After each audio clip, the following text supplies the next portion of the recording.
여러분 지금 계속 저희가 광고를 하고 있지만 저희가 5월 19일부터 5월 셋째 주부터는 3주 정도 내가 평소 기독교와 하나님에 대해서 소개하고 싶었던 우리의 사랑하는 사람들, 뭐 가족이든 그게 연인이든 그런 사람들과 함께 하나님에 대해서, 기독교에 대해서 좀 소개하고 함께 좀 알아가는, 그런 함께 초청해서 함께 사랑하는 이들과 함께 예배를 드리는 그런 예배 시간을 가지려고 하는데요.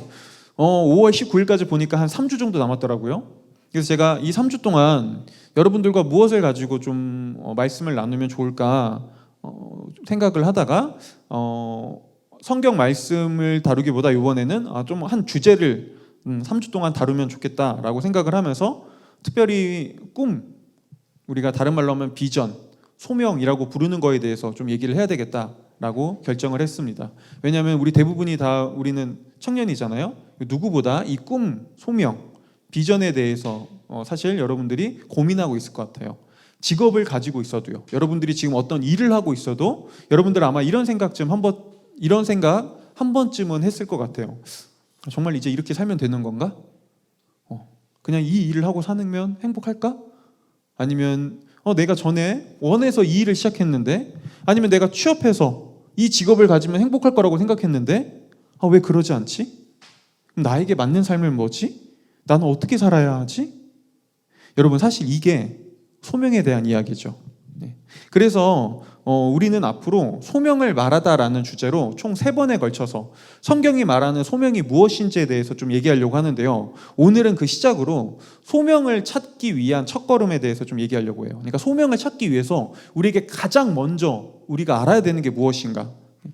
여러분, 많은 사람들이 소명을 생각할 때, 꿈 아니면 비전을 생각할 때 그거를 어떤 직업이라고 생각하는 경우가 많습니다. 그래서 당신은 꿈이 뭐예요? 당신은 어떤 소명을 가지고 있나요? 라고 하면은 어떤 직업을 많이 얘기해요. 저는 이런 직업이 제 소명이에요. 저는 이런 일을 하고 싶어요. 저는 이런 업무를 하고 싶어요. 라고 얘기하죠. 하지만 여러분, 직업과 소명은 달라요. 사실 소명은 직업보다 더 큰 이야기예요. 그래서 직업은 소명 안에 직업이 포함될 수 있습니다. 하지만 직업이 곧 소명은 아니에요. 왜냐하면 소명이 훨씬 더 중요하고 크거든요. 그런데 많은 사람들이 소명을 앞서 얘기했던 것처럼 어떤 한 직업 정도로만 생각해요. 그러다 보니까 어떤 일이 일어나냐면은 내가 원하는 직업을 구하지 못했을 때, 여러분들 어릴 때 한 번쯤 지금도 그러겠죠. 내가 원하는 직업이 있을 거예요. 아니면 내가 원하는 어떤 업무, 어떤 회사에 취직하고 싶을 거예요. 난 이런 일을 하고 싶어. 근데 그거에 실패했을 때, 그 관문에 들어가지 못했을 때, 면접이나 이력서에서 탈락하거나 면접에서 탈락하거나 아니면 어떤 시험에서 탈락했을 때 사람들이 이렇게 생각하죠. 나는 꿈을 이뤘어. 난 망했어. 나는 꿈도 이루지 못한 바보 같은 삶이야. 여러분, 과연 그럴까요? 사실 우리가 정말 건강한 직업관, 그리고 정말 일을 건강하게 하기 위해서는 소명과 직업은 얼마든지 다를 수 있다는 이 사실부터 알아야 돼요. 그래서 저는 오늘 여러분들에게 사실 여기에 대해서 많이 좀 설명할 거예요. 소명과 직업은 어떻게 다를 수 있는가에 대해서 좀 오늘 여러분들에게 특별히 이야기하려고 하는데요. 소명과 직업이 다를 수 있다는 걸 이해하려면 우리는, 그렇다면 소명은 무엇인가에 대해서 사실은 먼저 알아야 됩니다. 소명은 뭘까요? 교회 다니는 사람들은 소명이라고 하면은 약간 하나님이 나에게 주시는 어떤 특별한 일이나 직업을 생각하곤 합니다. 그래서 교회 다니는 사람들은 소명이라고 할 때 그래서 이런 착각을 많이 해요. 하나님이 나에게 주시는 소명이, 하나님이 나에게 원하시는 소명이 내가 원하는 거랑 다르면 어떡하지? 아니 막 하나님이 갑자기 나 목사 되라고 하거나 갑자기 선교사 되라고 하거나 어떤 사역자 되라고 하면 어떡하지? 난 그거 싫은데? 근데 하나님이 그걸 소명이라고 하면은 난 어쩔 수 없이 그걸 따라야 되는 거 아니야? 근데 또 우리는 이렇게 생각하죠. 근데 하나님이 나에게 그걸 소명이라고 만약에 준다면, 야, 네 뜻, 네가 원하는 거 상관없어. 내가 너한테 이걸 시킬 거니까, 이게 내가 너에게 준 소명이니까 넌 이거 무조건 해야 돼. 그러니까 지금 하고 있는 일 다 그만둬. 다 포기해. 헌신해. 그래서 많은 기독교인들이 소명을 생각할 때 부담감을 가지죠. 아마 여러분들도 한 번쯤 이런 생각 가진 적 있을 거예요. 그래서 우린 이런 생각을 하기도 해요. 나도 크리스천으로서 남들처럼 돈도 많이 벌고 좋은 옷도 입고 좋은 차도 타고 그렇게 좀 성공적인 삶을 살고 싶은데 하나님이 준 소명이라면 왠지 그런 거 아무것도 누려선 안 되고 좋은 돈도 많이 못 벌 것 같고 그냥 그렇게 살아야 되는 건가? 그럼 나 그런 소명은 싫어. 차라리 소명을 모를 거야. 알고 싶지 않아. 그럴 수도 있죠. 네. 여러분, 그런데 바로 이게 사람들이 오늘날 교회 안에서 가지고 있는 소명에 대한 오해죠. 하나님이 우리에게 주시는 소명은요, 내 의지와 상관없이 내가 하기 싫은 것을 억지로 시키는 게 소명이 아닙니다. 동시에 여러분, 소명은 교회에 다니는 사람들에게만 해당되는 이야기도 아니에요. 소명은 사실 이 땅을 살아가는 모든 사람들이 다 원하고 추구하고 모든 사람에게 필요한 거예요. 그래서 이 소명을 다른 말로 얘기하면 오늘날 사람들은 이렇게 얘기할 수도 있을 것 같아요. 삶의 의미 혹은 내가 살아가는 목적이라고요. 나는 왜 살지? 나는 무엇을 위해 살지? 내가 왜 이렇게 살아야 되지? 아니, 내가 왜 이런 일을 하면서 계속해서 살아야 되지? 여러분, 이게 우리 삶의 의미에 대한 이야기죠. 그런데 오늘날 사람들은 삶의 의미라고 하면은 당신은 왜 사나요? 당신은 무엇을 위해 사나요? 라고 하면 여러분, 많은 사람들이 이렇게 대답해요. 아니, 무슨 삶의 의미요? 그런 건 안 중요해요. 돈이 최고죠. 돈 많이 벌려고요. 왜 사냐고요? 저는 떵떵거리며 강남에 아파트 한 두세 채 정도 해놓고 그 다음에 안정적으로 건물 하나 사가지고 안정적으로 월세 받으면서 그냥 이제 나머지 여생은 내가 여행 가고 싶을 때 여행 가고 놀고 먹으면서 그렇게 인생을 조기 은퇴라고 하죠, 요새. 그렇게 빨리 은퇴해서 내 삶을 편하게 사는 게 내 인생의 목적입니다 라고 얘기하죠. 자, 그런데 여러분 그거 알아요? 삶의 의미 따윈 필요 없어요. 그냥 저는 돈 많으면 돼요.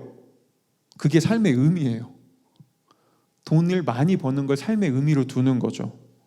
오늘날 사람들이 나는 그냥 의미고 뭐고 그냥 평생 놀고 먹으면서 그냥 돈 많이 벌어서 평생 놀고 먹으면서 써도 돈이 안 주는 그냥 그런 삶을 살고 싶어요 라고 얘기하고 그런 삶을 추구하고 그런 삶을 얻기 위해서 어떤 비트코인도 투자하고 스포츠 토토도 하고 로또도 사는 이유는 그게 삶의 이유기 때문입니다.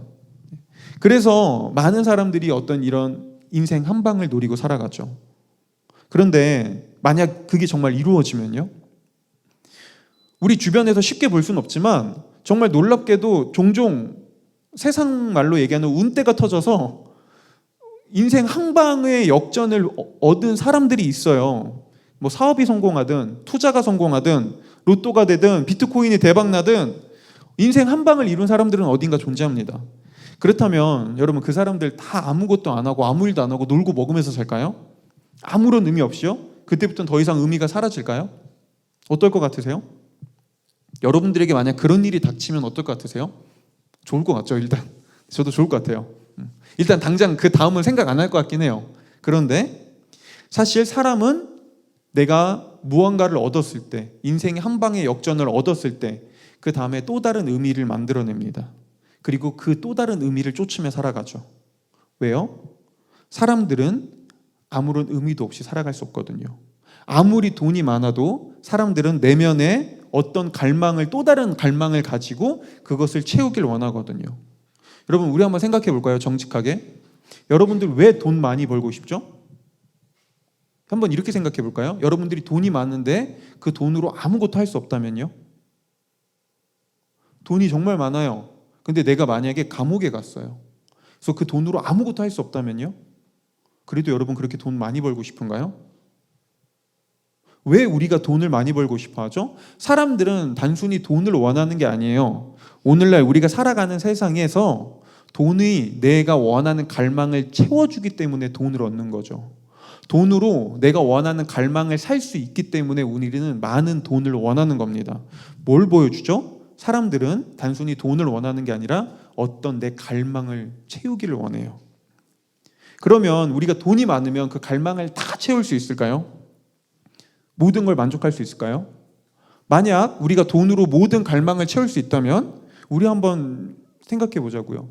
왜 그렇게 천문학적인 돈이 있고 세계적으로 수많은 이미 인류 역사상으로도 손에 꼽을 만큼 수많은 돈을 가진 현대 재벌들은 왜 놀고 먹으면서 평생 떵떵거리며 살지 않고 왜 여전히 일할까요? 왜 여전히 신제품을 개발하고 왜 여전히 목숨을 걸고 어떤 모험을 할까요? 일본 소프트뱅크의 회장이자 유명한 투자자죠. 손정희 회장은 스티브 잡스가 죽기 전날 그가 이제 미팅 때문에 그 당시는 이제 스티브 잡스가 회장 자리에서 물러나고 팀 쿡이 이제 애플의 회장으로 있을 때 팀 쿡을 미팅하러 갔다고 해요. 근데 이 손정희 회장이랑 팀 쿡이 미팅을 하고 있는데 팀 쿡이 갑자기 스티브 잡스 연락을 받더니 자기 빨리 가봐야 된다고 갔다고 해요. 그래서 손정희 회장이 물어봤대요. 아니 도대체 무슨 일이길래 이렇게 급하게 가냐? 스티브 잡스한테 무슨 일이 있었냐? 라고 했더니 팀 쿡이 그런 얘기했다고 해요. 그날이 아이폰 4S가 발표한 날이었는데 잡스가 지금 그 다음 버전을 논의하기 위해서 자기를 부르고 있다고. 그리고 그 다음날 스티브 잡스는 죽었습니다. 왜냐하면 이미 암투병하고 있던 때였거든요. 여러분, 돈이 인생의 전부고 놀고 먹는 것이, 그 돈으로 놀고 먹는 것이 인생의 최고 가치라면 왜 세계에서, 아니 인류 역사상 손에 꼽을 만큼 수많은 돈을 가지고 있던 스티브 잡스는 죽어가는 그 순간까지 다음 버전의 아이폰을 만들기 위해 그렇게 몰두했을까요? 왜 지금도 수많은 자산가들이 무엇인가를 열심히 개발하고 무엇인가를 또 도전하고 살아갈까요? 여러분, 앞서 얘기했듯 소프트뱅크 회장인 손정희 회장은 한 강연에서 이렇게 얘기한 적이 있습니다. 여러분, 마지막으로 정말 중요한 것을 말씀드리고 싶습니다. 앞에서 제가 이야기한 것들은 다 잊어도 됩니다. 소프트뱅크와 관련된 것들, 숫자들은 다 잊어도 상관없습니다. 하지만 꼭 기억해야 할 게 있습니다. 바로 나 스스로 인생에 대한 것입니다. 자신의 인생이란 무엇인가? 나는 무엇을 이루고 싶은가? 그 한 가지를 결정하시기 바랍니다. 여러분, 놀랍게도 엄청난 재산을 가진 기업가의 CEO는 그 어떤 것보다 중요한 것이 결국엔 삶의 의미라고 그의 마지막 강연에서 말하고 있었어요. 예전에 미국의 USA Today라는 잡지가 있거든요. 그 잡지에서 한 설문조사를 한 적이 있습니다. 이런 설문조사였어요. 만약 신이 당신에게 바로 대답을 준다면 당신은 무엇을 묻고 싶은가? 만약 지금 이 순간 신이 당신에게 무엇인가를 대답해 준다면 당신은 무엇을 묻고 싶은가? 여러분들은 무엇을 물어보고 싶을 것 같으세요?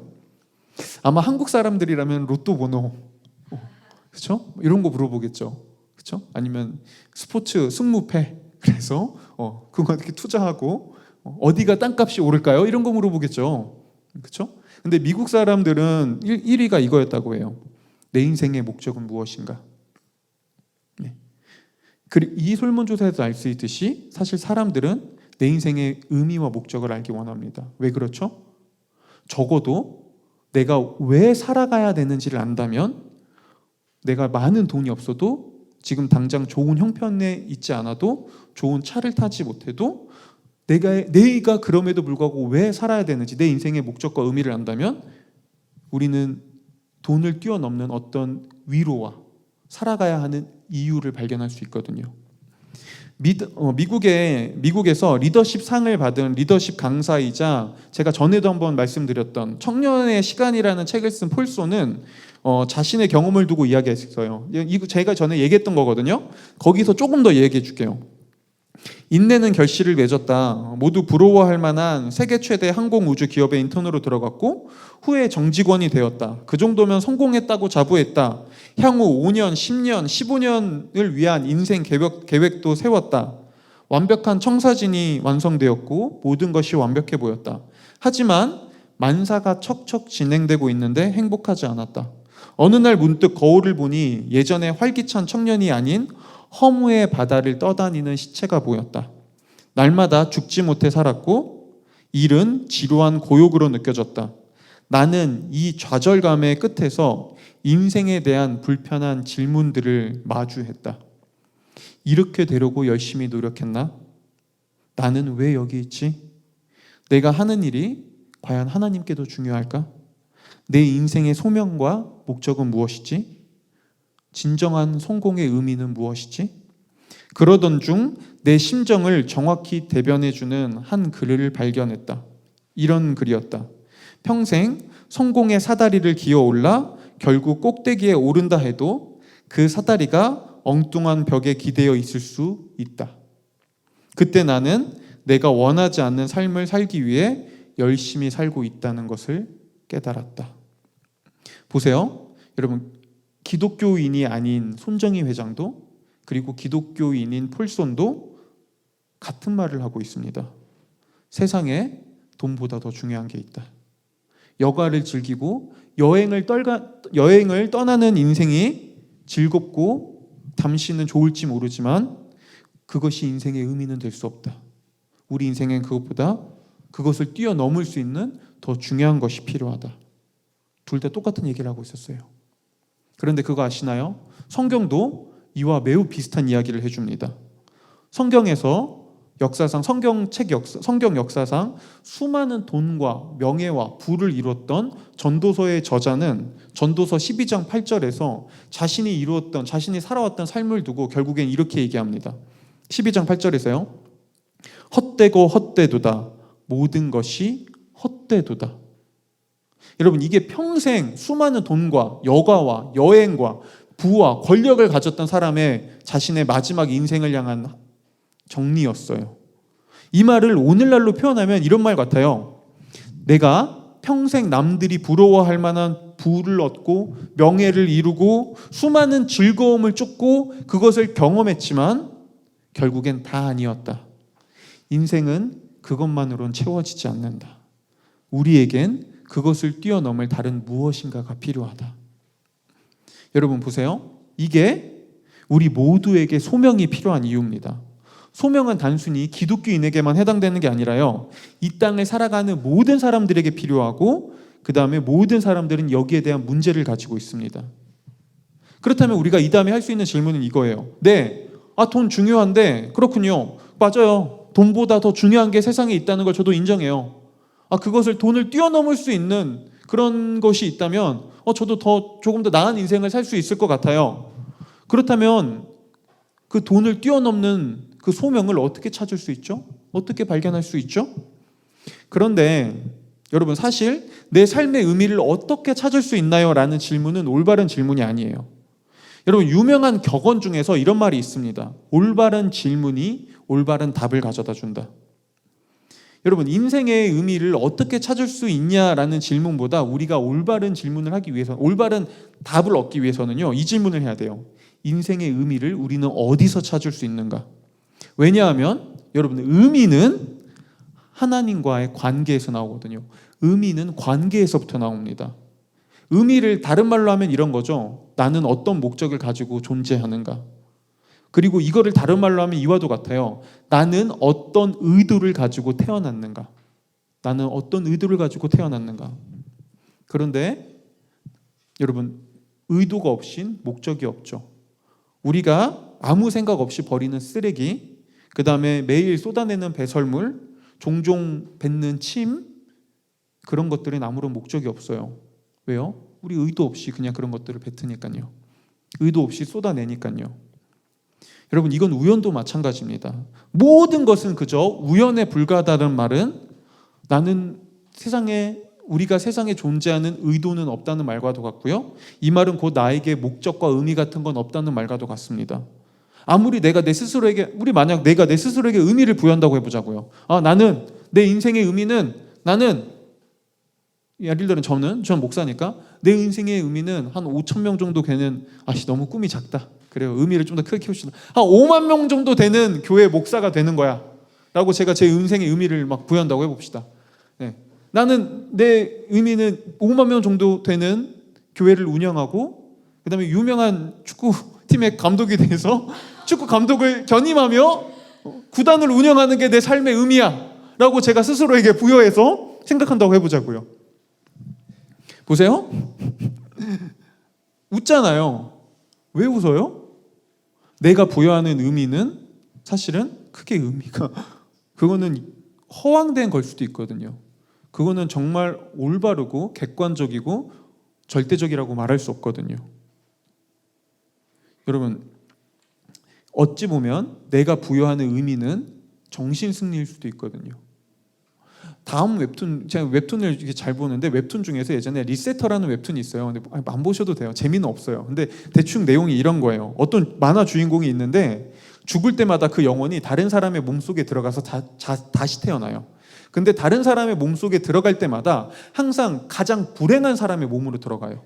그래서 그때마다 또 목숨을 끊어요. 좀 괜찮은 사람 인생을 가지고 있는 행복한 사람의 몸으로 들어가려고. 근데 그때마다 또 불행한 사람의 몸으로만 들어가요. 이 일을 끊임없이 반복하죠. 그리고 이런 삶을 반복하면서 그 만화의 주인공은 이렇게 얘기합니다. 신은 존재하지 않는다. 나는 단순히 재수가 없어서 노숙자에게 찔려 죽은 것이며 신은 여기에 대해서 신은 어떤 안배도 내리지 않는다. 내가 선행을 하고 열반을 위해 고행하고 순교한 모든 것들은 의미가 없다. 인간의 삶 따위엔 원인과 결과가 있을 뿐 그것 외엔 전부 자기 만족일 뿐이다. 어떤 의미도 남지 못하는 허무한 삶이 남는다. 자, 여러분 보세요. 하나님이 존재하지 않는다면 인생에 대해서 아주 냉소적이고 분노가 가득해 보이는 인생은 의미 따윈 없고 그저 원인과 결과만 남을 뿐이야 라고 말하는 이 만화 주인공의 대사는 사실은 틀린 말이 아닙니다. 신이 존재하지 않는다면요. 우리에게 의미 같은 건 없거든요. 우리가 굳이 내 존재의 의미를 찾거나 더 숭고한 어떤 목적을 찾을 필요가 없죠. 그런데 그 누구도 이렇게 살지 않습니다. 그 누구도 이렇게 살지 못해요. 이런 삶은 너무나 무기력하고 허무해서 우리는 이런 삶, 내 삶에 아무런 의미도 없어. 세상은 그냥 살아가는 거야 라고 한다면 우리는 결국엔 이런 생각이 들 수밖에 없어요. 그렇다면 나는 굳이 왜 지금 여기서 이렇게 살아야 되지? 어차피 삶에 아무런 의미도 없고 모든 게 원인과 결과로 주어지는 거라면 그렇다면 나는 왜 굳이 꾸역꾸역 인생을 이렇게 살아내야 하지? 거기엔 이유가 있나? 내 삶을 버텨야 될 이유가 있나? 태어났다고 굳이 인생을 끝까지 살아야 할 이유가 있나? 라는 생각도 들 수 있죠. 얼마든지요. 그리고 바로 이게 사람들이 하나님을 믿지 않아도 신의 존재를 부정해도 내 삶의 의미를 찾아 헤매는 이유입니다. 삶의 의미가 없이 우리는 건강하게 살 수 없습니다. 우리는 인생을 살아갈 수 없어요. 결국 나에겐 의미와 목적이 필요합니다 라고 고백한다면 우리는 이 사실을 인정해야 돼요. 나를 창조한 누군가가 있어야 하는군요.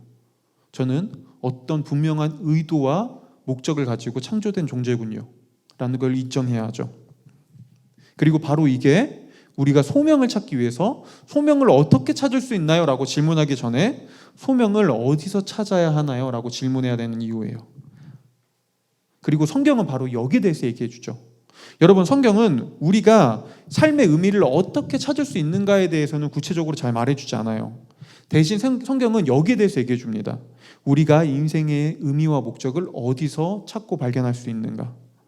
그런데 많은 사람들이 소명을 생각할 때, 내 꿈과 비전을 생각할 때 어떻게 찾을 수 있을까에 자꾸 집중해요. 그래서 약간 이런 걸 원하는 것 같아요. 사람들이 저에게 질문할 때도 그렇고요. 목사님, 어떻게 하면 나에게 맞는 찰떡 같은 그런 소명을 찾을 수 있나요? 실패하고 넘어지지 않고 그냥 한 번에 내가 원하는 그 소명, 그 길을 어떻게 찾을 수 있나요? 라는 객관식 같은 정답을 원해요. 1번인가요? 2번인가요? 3번인가요? 4번인가요? 어떻게 하면 그 정답을 고를 수 있죠? 라고요. 그런데 여러분, 성경은 소명이 어떤 딱 하나의 정답인 객관식이 아니라 오히려 논술형에 가깝다고 말해요. 논술형에. 하나님께서 나를 창조한 하나님 안에서 우리가 내 인생의 의미와 목적이 무엇인지를 내 인생의 의미와 목적을 발견할 수 있는 방법에 대해서 우리가 배워가면요. 내 인생의 의미와 목적을 이렇게 하나님 안에서 우리가 발견할 수 있고 하나님이 이런 걸 배워가기를 원하시는구나 라는 걸 우리가 안다면 우리는 인생을 살아가면서 하나님과의 관계 안에서 그 소명을 찾는 삶을 살아가기 시작하고요. 그러면서 소명은 점점 더 우리 눈에 확실해집니다. 또 눈에 띄기 시작하는 거죠. 그러면서 우리는 이렇게 나중에 고백할 수 있게 되는 거예요. 나는 이런 존재로 세상에 나왔군요. 저는 이런 방식으로 세상을 사는 사람이군요. 이게 하나님께서 저에게 알려주신 제 삶의 의미와 목적이군요. 보세요. 이건 객관식이 아니죠. 이건 나만의 인생에서 쓰여지는 논수령이에요. 하나님께서 우리에게 그걸 쓰길 원하신다고요. 그래서 인생의 소명, 내 인생의 목적과 의미를 알기 위해서는 우리는 하나님과 관계를 맺어야 돼요. 그래서 그분을 통해 그 소명을 발견하는 법을 알아가야 되죠. 그래서 하나님께서 우리를 창조하신 그 인생의 의미와 목적을 발견하게 하기 위해서 우리를 먼저 하나님 앞으로 부르세요. 그리고 하나님과 관계를 회복할 것을 요구하세요.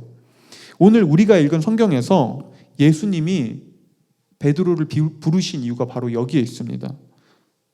소명을 발견하기 위해서는요, 우리는 하나님이 우리를 부르실 때 그 부르심에 반응해야 합니다. 자, 그렇다면 하나님의 부르심에 반응한다는 건 뭘까요? 하나님이 도대체 나를 어떻게 부른다는 거죠? 거기에 반응한다는 건 뭐죠? 자, 여기에 대해서 두 가지를 얘기할 건데요. 여러분, 우리가 하나님의 부르심에 반응할 때 일어나는 첫 번째 일은요, 하나님이 이전과 완전히 다르게 보이기 시작합니다.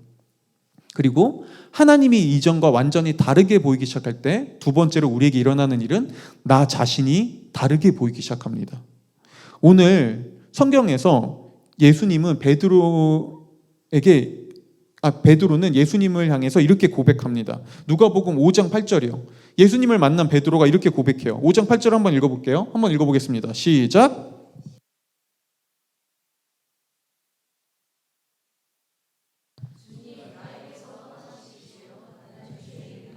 네, 여러분, 그런데 여러분들이 누가복음 5장을 보시잖아요. 그러면 베드로가 이 얘기를 하기 전에 주님 나에게서 떠나십시오 라고 말하기 전에 이미 베드로는 예수님을 만나고 알고 있었습니다. 왜냐하면 지금 예수님이 베드로의 배를 빌려서 예수님을 따르는 사람들이 너무 많았어요. 해변가에도 사람들이 꽉 찬 거예요. 그러니까 자꾸 사람들이 몰리잖아요. 바닷물에 자꾸 빠질 수도 있고 위험하단 말이에요. 그러니까 예수님이 베드로의 배를 빌려요. 그리고 해변가에서 약간 거리를 띄우고 그 다음에 사람들에게 가르침을 주시죠. 그 베드로는 이미 예수님을 만나고 알고 있었어요. 그런데 이제 예수님이 사람들을 가르치던 중에 이제 어느 정도 말씀을 마치고 갑자기 베드로에게 말하세요. 베드로야, 깊은 데로 가라. 그리고 저기에 그물을 내려서 물고기를 잡아라라고요. 베드로는요, 평생 어부로 살아왔던 프로 어부였습니다.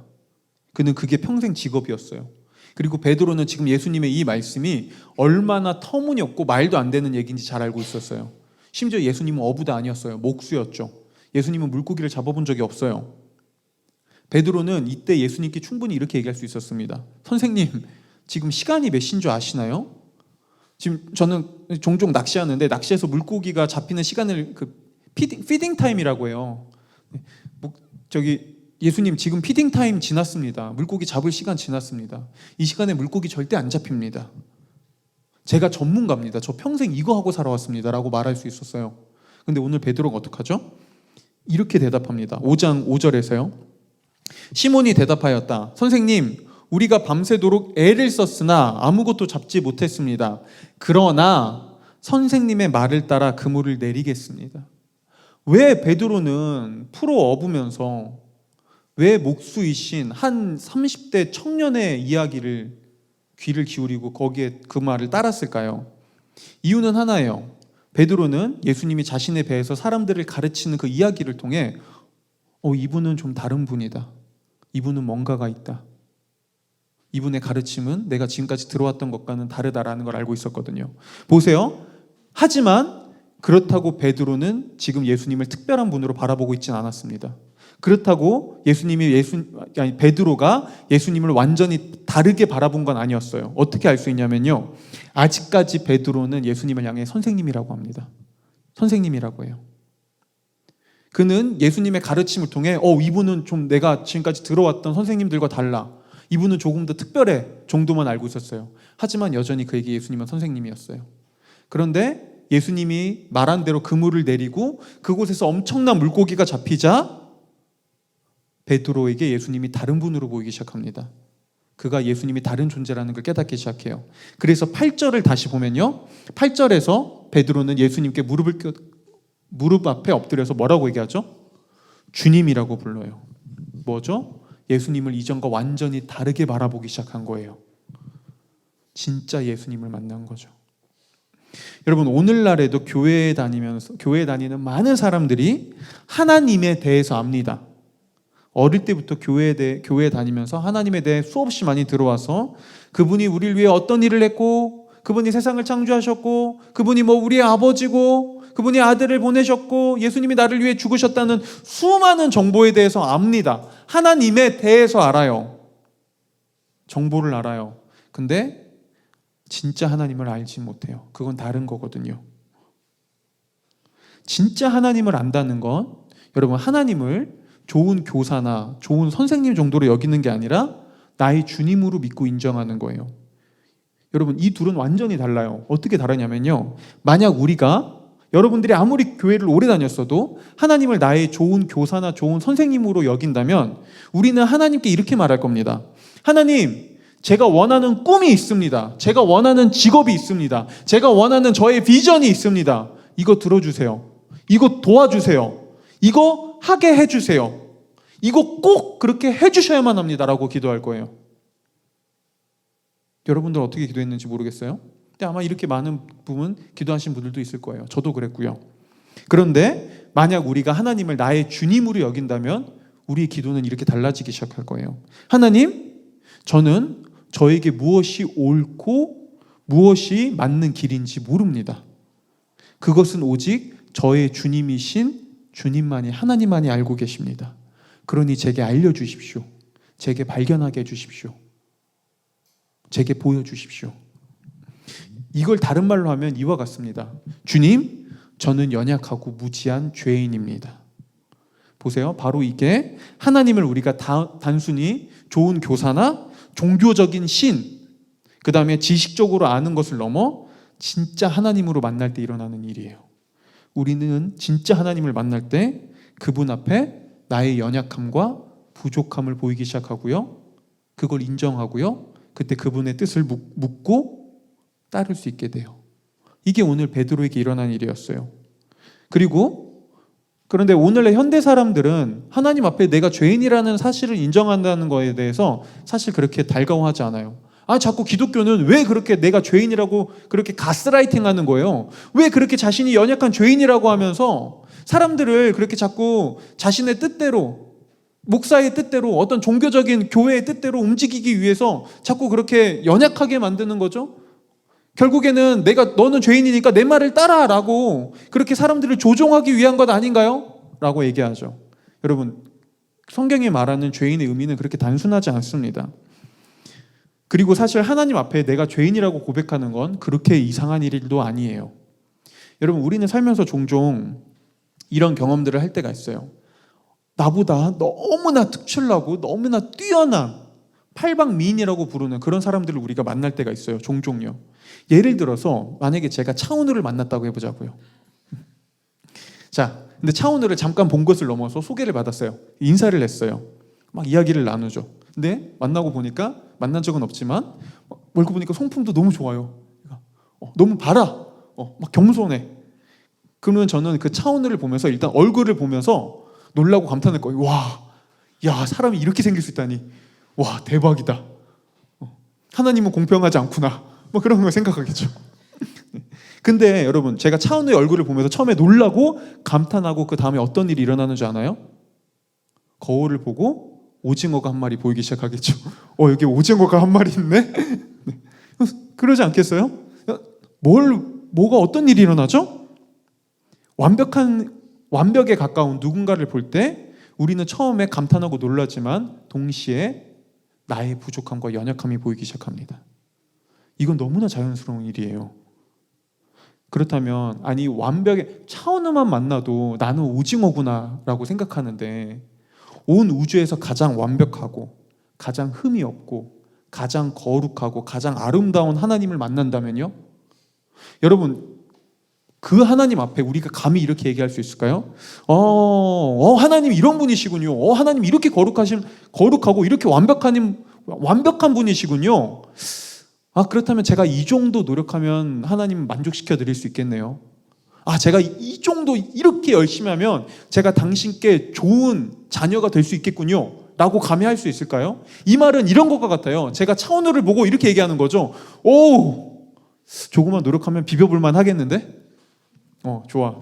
조금만 노력하면, 조금만 더 열심히 얼굴 관리도 하고 선크림도 잘 바르고 팩도 열심히 하면 좋아. 차은우 정도는 충분히 내가 비벼볼만 하겠어 라고 말하는 것과 똑같은 거라고요.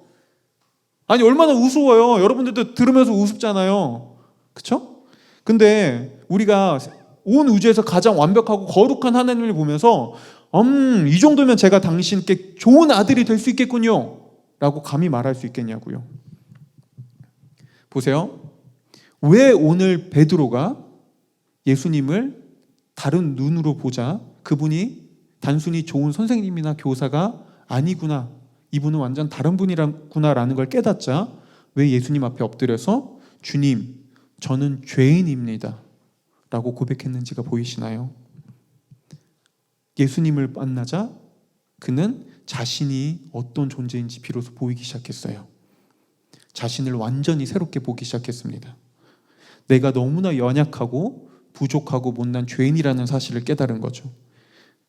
그래서 그는 두려워합니다. 그는 나는 이분을 결코 만족시킬 수 없다. 나는 이분 앞에 내 노력과 나의 열정과 나의 도덕적인 삶과 나의 아무리 종교적인 그런 걸로는 나는 이분 앞에 합당해질 수 없다. 그래서 그 베드로는 말하죠. 주님, 저를 떠나소서. 저는 당신 앞에 감히 나갈 수 없습니다. 저는 감히 당신께 받아들여질 수 없는 죄인입니다라고요. 근데 이때 예수님이 베드로에게 뭐라고 말씀하시죠? 누가복음 5장 10절에서 예수님은 너무나 따뜻하고 너무나 환영하는 음성으로 그에게 이렇게 말씀하세요. 우리가 한번 읽어보겠습니다. 읽어볼게요. 시작.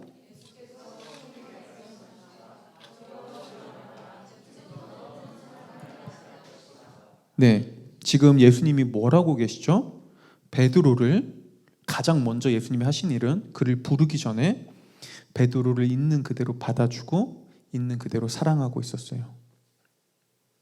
여러분, 이게 소명과 무슨 상관이 있을까요? 도대체 왜 내가 죄인이고 하나님 앞에 내가 어떤 존재인지 깨닫고 하나님을 올바로 알게 되고 그래서 내가 죄인이고 근데 하나님이 이런 죄인인 나를 사랑하고 받아주셨다는 사실이 도대체 나의 소명과 무슨 상관이 있을까요? 여러분, 우리 한번 생각해 볼까요? 여러분들이 꿈꾸고 원하는 것들, 아니면 내가 한때 꿈꾸고 원했던 것들, 그런 것들이 혹시 나를 증명하기 위한 수단은 아니었나요? 토론토 대학교의 심리학 교수이자 12가지 인생의 법칙이라는 책을 써서 한국에서도 굉장히 유명해진 이 조던 피터슨은요, 수많은 사람들을 만나고 상담하고 수많은 사람들과 대화하면서 알게 된 사실이 하나 있다고 하는데요. 그건 바로 거의 대부분의 사람들이 자신을 사랑하지 못한다는 거예요. 물론 겉으로 물었을 때 사람들은 다 이렇게 대답한다고 합니다. 그럼요, 저는 저를 사랑합니다. 저는 제가 사랑받을 가치가 충분하다고 생각해요. 저는 저를 아낍니다. 하지만 조던 피터슨 교수는 말이에요, 조금만 깊게 그 사람들과 대화해보면 사람들은 자신을 사랑하지 못한다고요. 그래서 많은 사람들이 자신이 사랑받기 위해 좋은 학벌, 직업, 연봉 등을 통해 누군가가 나를 부러워하고 누군가가 나를 인정해 주기를 원한다고요. 그리고 말하죠. 사람들의 꿈, 비전, 삶의 의미와 목적이라고 부르는 것들이 사실 나의 부족함을 채우고 사람들에게 인정받아서 그것으로 내가 좋은 존재라는 자신을 증명하려고 하는 사랑의 결핍에서부터 시작된다고 그는 말합니다. 앞서 이야기했던 그 리더십 강사인 폴소는 자신의 멘토에게 자신이 세웠던 미래의 계획과 꿈, 프로젝트에 대해서 30분 넘게 이야기했을 때 그의 멘토에게 이런 답변을 들었다고 해요. 폴, 왜 그렇게 바쁘게 살아? 도대체 뭘 증명해 보이려고 하는 거야? 누구에게 잘 보이려고? 혹시 여러분, 이 말이 나에게도 해당되진 않나요? 왜 오늘날 우리는 그렇게, 저를 포함해서 인스타그램에 그렇게 행복하고 멋들어지고 아름답고 여유로운 사진을 올릴까요? 있는 그대로 내 삶을 보여주고 싶어서? 아니요.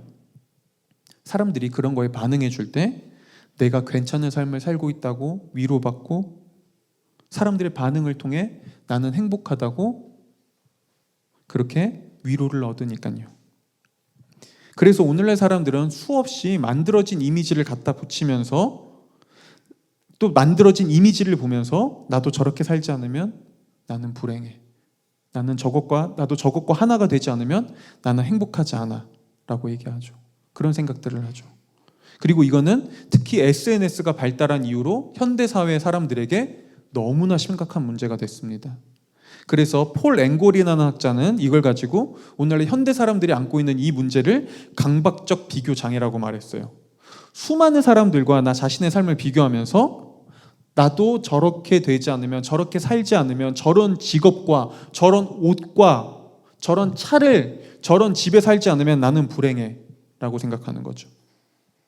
그래서 거기서부터 나의 꿈과 비전과 소명을 찾으려고 하죠. 내 목적을 거기서 찾으려고 하는 것이죠. 그런데 그게 정말 내 걸까요? 그게 정말 나에게 맞는 소명일까요? 아니요. 사실 그거는 다른 누군가와 내가 동일해지고 싶어 하는 거예요. 강박적인 틀 안에 나를 가둬버리는 것이죠. 스스로가. 왜 소명을 찾기 위해서 우리가 하나님과, 창조주 하나님과 관계가 회복돼야 되는지가 이제 좀 보이시나요? 우리가 나를 창조한 하나님을 통해 나를 창조한 하나님을 인정하고 그분을 내 인생의 주님으로 인정할 때 우리는 하나님께 이렇게 고백할 수 있습니다. 하나님, 저는 부족하고 연약합니다. 네, 저는 못나고 저는 연약한 죄인입니다. 저에게 당신이 필요합니다. 저는 제 인생에서 무엇이 옳은 길이고 무엇이 나에게 참된 길인지 알 수 없습니다. 수없이 내가 그걸 알 수 있을 거라고 생각하고 살아왔지만 그때마다 실망했습니다. 그때마다 넘어졌습니다. 그것도 아니었습니다. 라고 고백할 수 있죠. 근데 이 사실을 우리가 하나님 앞에 나가 고백할 때 우리는 놀라운 사실을 하나 더 깨달아요. 아, 하나님이 이렇게 연약한 나를 그럼에도 사랑하시는구나. 그분이 나를 용서하셨구나. 그분이 나를 기꺼이 하나님께로 부르시는구나. 자, 이 사실을 깨달을 때 우리는 한 가지를 더 알게 됩니다. 내가 내 스스로를 더 이상 증명하지 않아도 되는구나. 하나님이 나를 증명해 주셨구나. 내 가치를 더 이상 내가 더 값비싸게 만들기 위해 노력할 필요가 없구나. 그분이 나의 인생을 가치 있게 만들어 주셨구나. 자, 이 사실까지 깨닫는다면 어떤 일이 일어나죠? 우리는 나에게 맞지 않는 옷이 있을 때 그걸 벗을 수 있습니다. 누군가가 입는다고 해서 나에게 맞지 않는 옷인데도 그걸 억지로 입을 필요가 없습니다. 다른 사람을 쫓아 살아가지 않아도 됩니다. 다른 누군가와 나를 비교하며 강박증적 비교 의식에 시달리지 않아도 됩니다. 그 다음에는요, 이제 우린 비로소 이렇게 물어볼 수 있죠. 하나님, 그럼 저에게 원하시는, 정말 저에게 맞는 나의 삶은 무엇인가요? 저는 어떻게 하면 비로소 하나님께서 저에게 가기를 원하시는 그 길을 걸어갈 수 있나요? 그것이 때로는 제 눈에 당장 좋아 보이지 않는다 할지라도 당신이 저의 주님이시니 당신의 길을 따를 때 오히려 저는 더 이상 실망하지 않고 그때 저는 비로소 행복을 찾을 수 있다는 사실을 이제 인정할 수 있습니다. 그 길을 가보겠습니다. 알아가고 싶습니다. 알려주십시오. 이게 진정한 소명을 찾기 위해 우리가 가장 먼저 하나님과 관계가 회복돼야 되고 그분의 부르심에 반응해야 되는 이유입니다. 그리고 그 반응은 앞서 얘기했던 하나님을 다르게 보기 시작하고 그분 앞에서 나의 연약함을 인정하는 것이죠. 여러분, 나만의 삶을 찾고 있지 않으신가요? 내가 어떤 존재로 어떻게 살아가야 되는지에 대한 나만의 정말 의미와 목적을 발견하고 싶지 않으신가요? 지금 그 고민을 하고 살아가고 있진 않나요? 그렇다면 가장 먼저 하나님의 부르심에 귀를 기울이세요. 그분이 어떤 분이고 그분이 나를 어떻게 부르고 있는지를 들어보십시오. 그리고 나를 창조한 하나님 앞에 가서 그분께 반응하세요. 그리고 그분께 이렇게 고백해 보세요.